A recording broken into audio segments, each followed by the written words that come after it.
ഇക്ക നിങ്ങൾ ഇമ്മാക്കിപ്പോ പൈസ അയക്കാഞ്ഞിട്ടേ ഇമ്മാക്കിപ്പോ എന്നോട് നല്ല ദേഷ്യം ഉണ്ട് ഇക്ക. ഇമ്മ പണ്ടത്തെ പോലെ നല്ല എപ്പോഴും ദേഷ്യപ്പെട്ടുകൊണ്ടാണ്. ഇമ്മാക്ക് പറഞ്ഞ മനസ്സിലാവണ്ടക്ക. അടുക്കളയ്ക്ക് വരാത്ത കണ്ടപ്പോ തന്നെ ഞാൻ വിചാരിച്ചിരിക്കണ് ഇല്ല ഓൾ എന്തെങ്കിലും പണിയൊപ്പിക്കാവുന്നുള്ളത്. അതേപോലെ തന്നെ ആയി.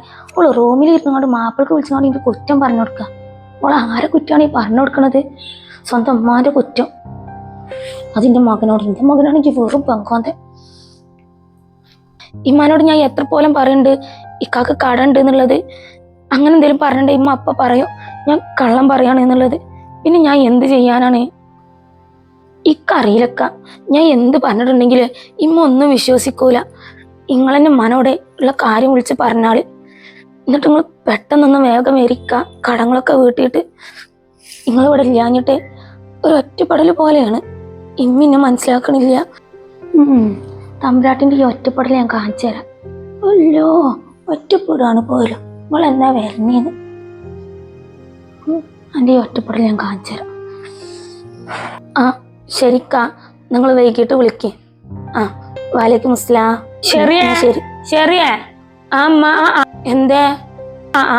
ഇതാപ്പൊ നല്ല കഥ. എന്തമ്മാന്നോ ഇജ്ജ് കൊറേ നേരമല്ലോ ഫോൺ കൂടെ ആരോടോ അങ്ങനെ വർത്താനം പറഞ്ഞ്. ആരേന്ന്? അതുമ്മ നിങ്ങളെ മോനെ ഇരുന്നൊക്കെ വിളിച്ചിരുന്നത്. അല്ലാതൊക്കെ വേറെ ആരും വിളിക്കാനാ? ഇമ്മാക്ക് അറിഞ്ഞതന്നെയല്ലേ ഇക്കന്നെ എനിക്ക് ഈ നേരത്തെ വിളിക്കലെന്നുള്ളത്. ഓ ഇന്റെ കുറ്റം ഇങ്ങനെ ഇരുന്ന് വിളിച്ച് പറയാവൂലേ? എല്ലാപ്പ എന്താ നിങ്ങൾക്ക് രണ്ടാൾക്ക് ഇത്ര തോനെ വർത്താനം പറയാനുള്ളത്? അല്ലെങ്കിലും ഇന്റെ മകനെപ്പോ അന്റെ പോക്കിലിട്ടിട്ടാണല്ലോ ഇപ്പൊ എന്റെ നടത്തോ. ഇന്റെ മകനൊക്കെ എന്നോ മാറി. നിങ്ങൾ എന്താ അമ്മ ഇങ്ങനൊക്കെ പറയണത്? ഞാൻ എന്തിനാ അമ്മ ഇങ്ങളെ കുറ്റം പറഞ്ഞു കൊടുക്കണത്? ഇങ്ങളെ മകൻ തന്നെയല്ലേ. ഇങ്ങളെ തമ്മിൽ തെറ്റിച്ചിട്ട് ഇക്കെന്ത് കിട്ടാനാണ്? ഇജ് ഇന്റെ മുന്നിലേ കൂടുതൽ അങ്ങണ്ടേ നല്ല പിള്ള ചമയാ നിക്കണ്ട. ഇന്റെ മകനുണ്ടല്ലോ, ഇന്റെ മകൻ ഇക്ക് പൈസ തരണതേ മുടക്കിയ ആളല്ലേ ഇജ്. ഇജ് ചില്ലറ കാര്യമൊന്നല്ലല്ലോ ആള്. അതുവരെ മുടക്കിയ ആളല്ലേ. അങ്ങനത്തെ ഇച്ചേ ഇന്റെ മുന്നിൽ വല്ലാതെ അങ്ങോട്ട് നല്ല പിള്ള ചമയണ്ട. മനസ്സിലായില്ലേ? ഇമ്മ ഇക്കാക്ക് കടം കാരനാണ് ഇക്ക ഈ മാസം പൈസ അയക്കാഞ്ഞത്. ഇമ്മക്ക് അറിയണന്നല്ലേ ഈ വീടിന്റെ ലോണ് വീട്ടാൻ വേണ്ടിങ്ങാണ്ടേ ഇക്ക അവിടുന്ന് കടം മേടിച്ചിട്ടാണ് വീട്ടിയത് എന്നുള്ളത്. അല്ലാതെ വേറെ ഒന്നുകൊണ്ടല്ല. കടം മൊണ്ണാകട്ടാണ് ചെലക്കണ്ടേച്ചി നോണച്ചി. തൊള്ള തുറന്നാ ഓള് നോണല്ലാതെ പറയില്ല. ഇജേ വന്നിങ്ങോട്ട് പാത്രം മോറാൻ നോക്കടി.